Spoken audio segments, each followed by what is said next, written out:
ऐसा बाप नहीं चाहिए। एक बड़े शहर में रतनलाल अपनी बेटी संध्या और छोटे बेटे कुणाल के साथ रहता है। रतनलाल बहुत गरीब है और शराबी किस्म का आदमी है। वो रिक्शा चलाकर अपना जीवन यापन कर रहा है। रतनलाल एक अधेड़ उम्र के आदमी योगेश्वर को कभी कभी अपनी रिक्शा से मार्केट या मंदिर छोड़ता है और कभी कभी बाजार से उसका सामान भी ले आता है। एक दिन रतनलाल योगेश्वर से कहता है, साहब, आपके पास गाड़ी है, फिर भी आप कभी कभी रिक्शा से क्यों जाते हो? इन शहर की गलियों को आराम से देखना मुझे बहुत पसंद है। ठीक है साहब, मैं चलता हूँ, कल फिर आऊंगा। अरे रतनलाल, रुको तो। मैंने सुना है कि तुम अपनी बेटी को कुछ पैसों के बदले किसी को दे रहे हो। अभी किसी को बेचे नहीं तो क्या करे साहब। एक छोटा बेटा है, उसको पढ़ाना भी है, उसकी देखभाल भी करनी है, और अगर मैं बेटी को घर में रखूंगा तो उसकी शादी कैसे करूंगा साहब। तुमको कितने पैसे मिल रहे हैं? अब 50,000 साहब। देखो, मैं तुमको पूरे 20 लाख रुपए देता हूँ। तुम अपनी बेटी संध्या को मुझे दे दो। हैं? 20 लाख? धन्यवाद साहब, धन्यवाद। मैं कल ही उसे आपके पास छोड़ जाऊंगा साहब। अगले दिन रतनलाल संध्या को हमेशा के लिए योगेश्वर के यहाँ छोड़ आता है और बदले में 20 लाख रुपए लेकर घर आ जाता है। रतनलाल जिंदगी में पहली बार इतने पैसे पाकर बौखला गया। उसने एक अच्छा घर लिया।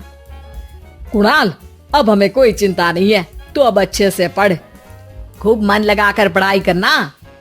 पापा, मुझे पढ़ाई करना अच्छा नहीं लगता। अरे तूने अगर ज्यादा बकवास की ना तो बहुत मारूंगा।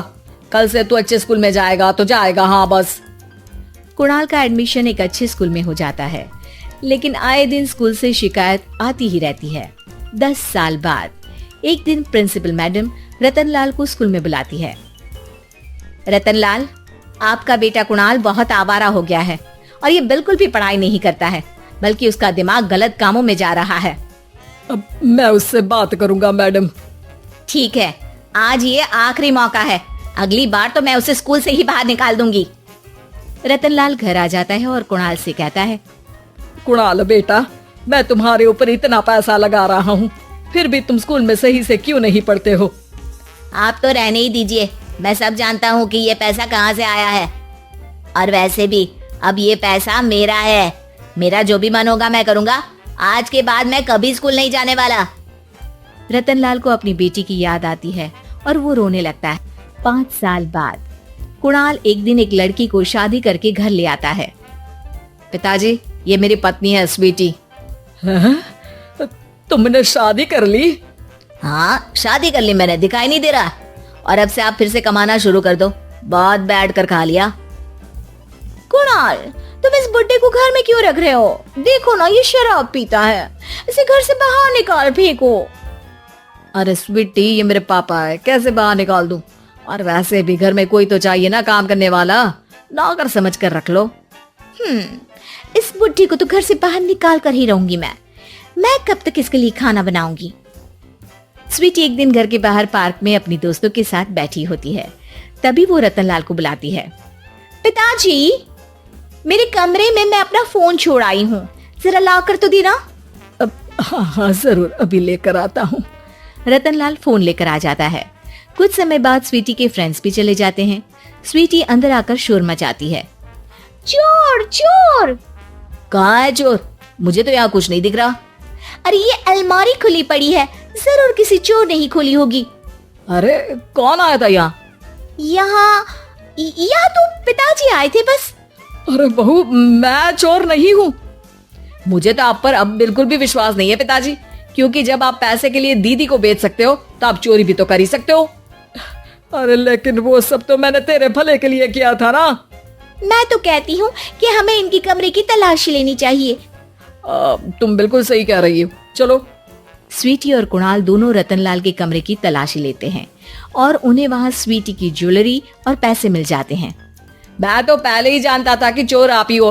निकल जाओ मेरे घर से और दोबारा अपनी शक्ल मत दिखाना। रतनलाल आंखों में आंसू लिए घर से निकल जाता है। स्वीटी मन ही मन सोचती है, आज तो मेरी प्लानिंग सफल हो गई। जैसा मैं चाहती थी ऐसा ही किया और बड़ी आसानी से उस बुड्ढी को चोरी का इल्जाम लगाकर घर से भगा दिया। रतनलाल की हालत अब ज्यादा खराब हो गई और वो सड़क पर बैठकर भीख मांगकर खाने लगा। एक दिन वहाँ एक गाड़ी आकर रुकी और सड़क पर बैठे सभी भिखारियों को अपने सेंटर ले गई। एनजीओ की मालिक संध्या एक एक करके सभी को सुविधा मुहैया कराती है। तभी उसकी नजर रतनलाल पर पड़ती है। पिताजी, संध्या तू? पिताजी आपकी ये हालत कैसे हुई? ये सब मेरे बुरे कर्मों की सजा है जो मुझे मिल रही है। मुझे माफ कर दे बेटी।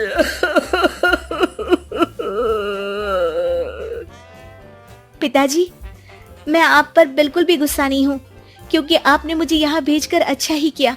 मेरी जिंदगी बदल गई। लेकिन ये सब हुआ कैसे बेटा? आप ये नए कपड़े पहनो, तब तक मैं योगेश्वर अंकल को बुला कर लाती हूँ। योगेश्वर अंकल? हाँ अंकल। योगेश्वर जी ने तुझसे शादी नहीं की थी?